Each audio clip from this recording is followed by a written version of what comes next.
Have you ever wondered how closely your emotions are linked to your brain? Well, the relationship between them is as intricate as it is fascinating. Imagine your brain as a vast, bustling city, with emotions serving as the vehicles cruising along its highways. Our emotions, whether it's joy, anger, sadness, or fear, are processed in the brain, specifically in an area known as the limbic system.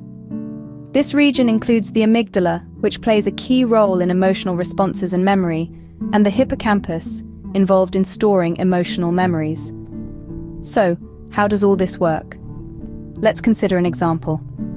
When you watch a heartwarming movie, your brain processes these feelings of happiness and sends signals through neurotransmitters, the body's chemical messengers.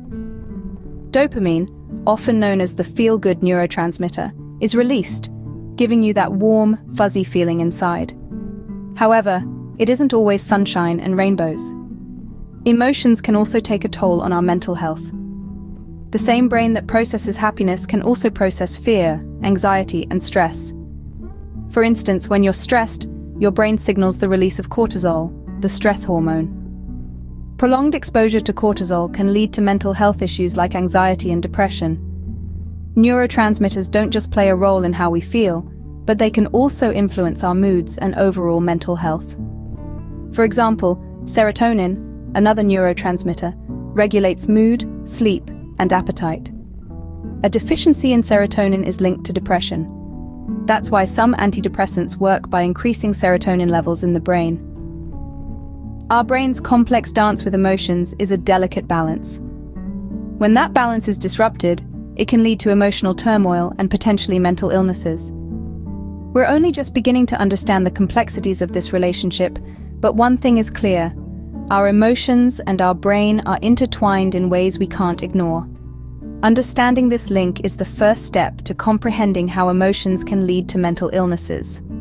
So, let's continue this journey together as we delve deeper into the fascinating world of the brain-emotion connection. Now that we've explored the science, consider some well-known individuals who have struggled with mental health issues related to their emotions.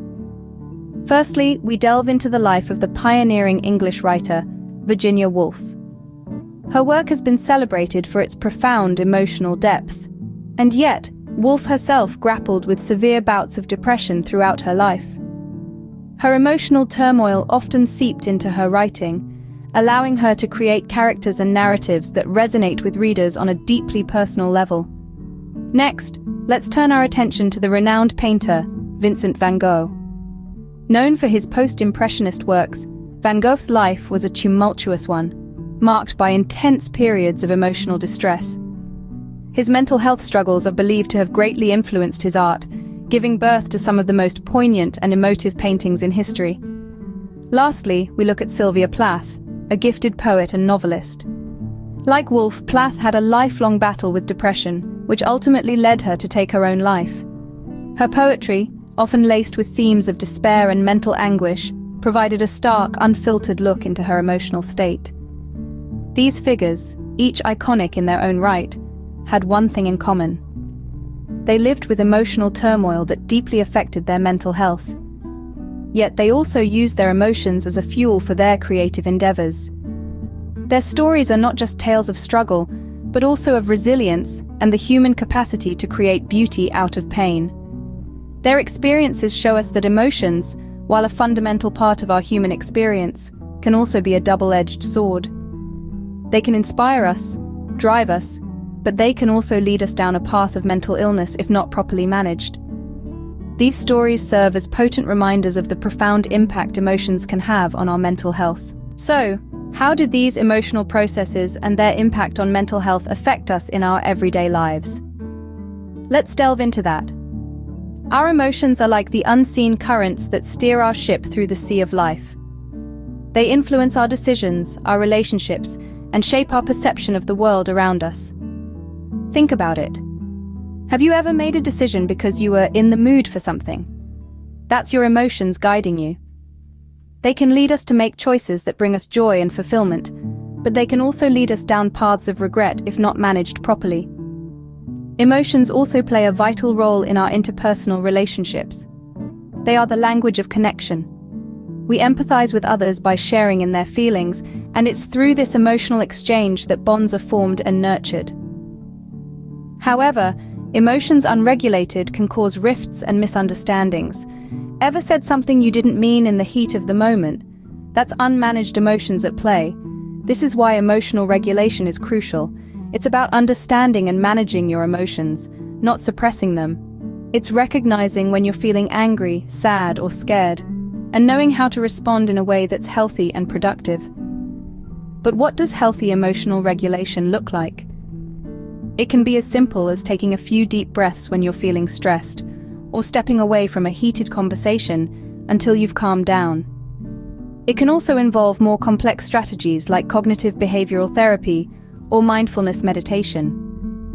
Developing healthy coping mechanisms is also essential. These are the tools we use to deal with the stresses and challenges life throws our way. For some, it might be going for a run or listening to their favorite music. For others, it might be talking to a trusted friend or writing in a journal. In essence, our emotions are powerful. They can lift us to the heights of happiness or plunge us into the depths of despair. But by understanding the connection between our emotions and our brain, we can harness this power for our benefit. Recognizing the power of emotions and learning to manage them effectively is key to maintaining good mental health.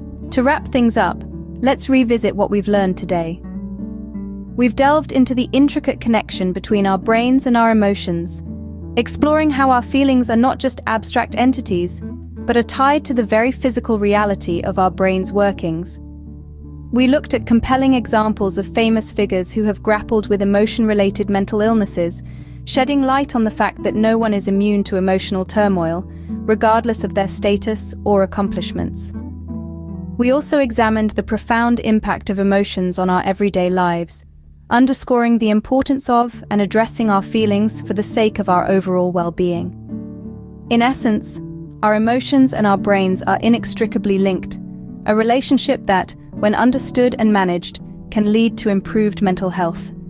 Remember, understanding our emotions and their connection to our brains gives us the power to better manage our mental health. It's okay to feel, it's okay to seek help, and it's okay to prioritize your mental well-being. Thanks for joining us today at Brainwave Breakdown. If you haven't already, please click the like and subscribe buttons to make sure that you are notified when we upload new content to feed your brain. Have an awesome day.